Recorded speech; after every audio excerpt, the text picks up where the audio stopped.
Hi, my name is Howard Binder, and I am the owner of the Bee Heat and AC.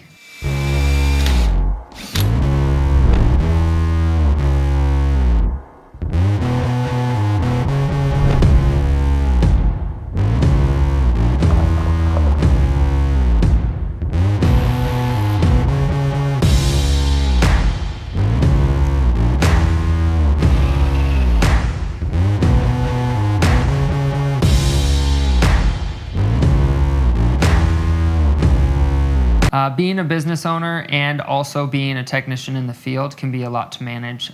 Sometimes I'm in a boiler room working on a call and I get a call about another call that I can't be at and have to either coach the technician on what to do or appease the customer, or sometimes it's walking through an apprentice. So there's always lots of things to juggle. I also might be taking a call for software training that's going on. Tell them to help. They're reminding you to follow up with things. So yeah, it's everything. Okay. Or someone from the office. If you get the 2 and an 1/8, it's multi-purpose, so we could use it for both. You already got the bit, right? I did, and I already got 2 and an 1/8 or 2. There's a lot going on. I definitely feel like an ADD kid and just having to respond constantly to the demands of the business, but it's definitely exciting and keeps me on my toes every day. We had gas smell, which is never good. No one else could get out there, so we're heading there now. So I wanted to make sure they're safe. He can't smell it. His mother-in-law can though, so you know how that goes. Got to keep the mother-in-law happy. So anyways, we're gonna go make mom happy and make sure there's no gas, cause kaboom, no bueno.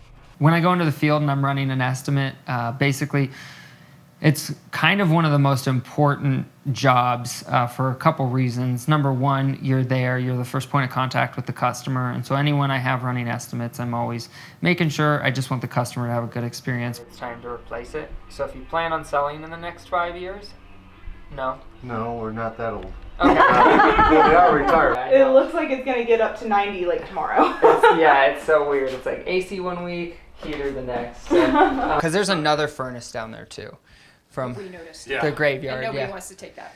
Okay, we'll take it out. When we show up on a job or show up to do an estimate or anything like that, I always try to listen to the customer and ask lots of questions. I tell technicians always, and especially apprentices, that questions can save you time, and saving time is better than saving money because it's the only resource you can't get back. That's a little 2 cents.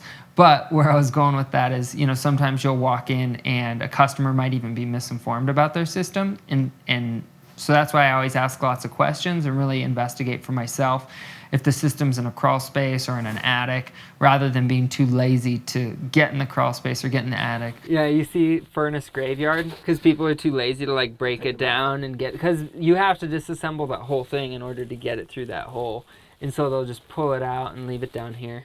We always go down, take a look at the equipment, get an idea of what we're looking at before making any type of judgment or decision. And we don't have a clue how any of it works and what you do and how much it's going to cost or anything. We've been using swamp coolers for years, but we just don't want to hassle with it anymore, and it's not as good as a central air. Every once in a while you get a job where you just walk in and it's one thing after the other. But we walked in on this one job and basically the plumbing had been leaking for a while, and we knew we needed to, or the customer knew they needed to replace it, but all of the water had leaked across all the equipment. And when it leaked, it destroyed 2 low water cutoffs, it destroyed 2 ignition control modules, and in the process of repairing or replacing those components, we discovered that all of the wiring had actually disintegrated. So all of the thermostat wire that was connected between all of the relays and ignition assemblies was also shorted out. And so it became an issue of redoing all the wiring for the system. And so, yeah, we were there for 5 hours. It was 9:30 at night, and I was like, God, is this thing ever gonna end? It's a roll of the dice. You don't know. That's the thing about boilers. They always joke, if you call your wife and say, hey, I got a boiler call, she's going to take the pot of water off the stove, cover your food, put it in the microwave, and just save it for you. Because you don't know how long it's, sometimes you're good, sometimes you could be here for 4 hours. Sometimes there's calls where I'll cuss in front of the customer and not even realize I'm cussing. I'm just like, F this job. And I don't say it like that, but my face says it, and they know. And so does my girlfriend when I get home at midnight. The aperture's open enough? Yeah, as open as can be. All right. Anyways, so yeah, we just finished a boiler call. That's why it's 10 o'clock at night. You know, and basically the one thing at the end of the day that becomes a mission and the priority is really just making the customer happy. And so in that situation, you just over-communicated with the customer. I really try to explain what's going on because I feel like most technicians try to explain it, but it can be difficult. And so they might just simplify and say, hey, it needs this.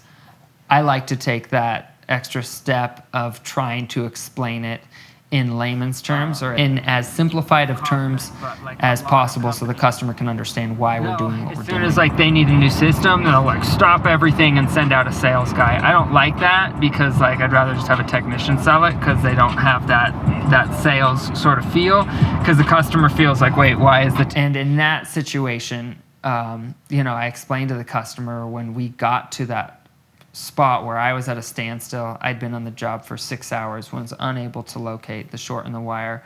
Sometimes it just takes a fresh set of eyes, and so we actually had a technician come out from Intermountain Boiler Works that specifically works on controls for large systems. And where I'm having an issue was you'll see there's some plumbing that is going to need to be redone on the boilers because there's a little bit of leaks that have been there for probably a couple years, but it ended up getting on 2 of the low water cutoffs that they had installed. So we replaced, so it was fried. It fried some of the other electronics. Transformers were shorted out because there was water dripping on them. And on this particular job, the customer was happy, and happy customers is a successful job, even though we lost money on it. And that's what's important. Sometimes you win some, sometimes you lose some, but if the customer's happy and they've got heat or cooling and they're comfortable, that's a happy day. Like I mentioned, is basically going forward because we're kind of getting ramped up right now. I don't have we were booked out for a while, for basically until right before the trip, and then I knew the trip was coming. As the owner of the B, I don't view myself as an HVAC contractor or just a business owner. Really, I feel like I'm an advocate for the trades in general. I know that I think outside the box, and I have a very creative brain and mind, and so I really think that's my strength. And so how I see that playing out in the company is being the marketing guy that really helps other people brand themselves. A media team, like I said, I'll have a guy there filming you. You guys are gonna, where I'm looking at is content. I'm building a media company. I'm not building an HVAC company. And so I'm gonna bring on guys like you that are good at what you do, and you can focus, do your work, and then go home, but it's all branding. The reason I wanna grow a national brand is because I want to have a larger sphere of influence to be able to make changes in the industry. I want to have sustainable packaging made from compostable plastics. I want to have refrigerants that are non-toxic and don't damage the ozone.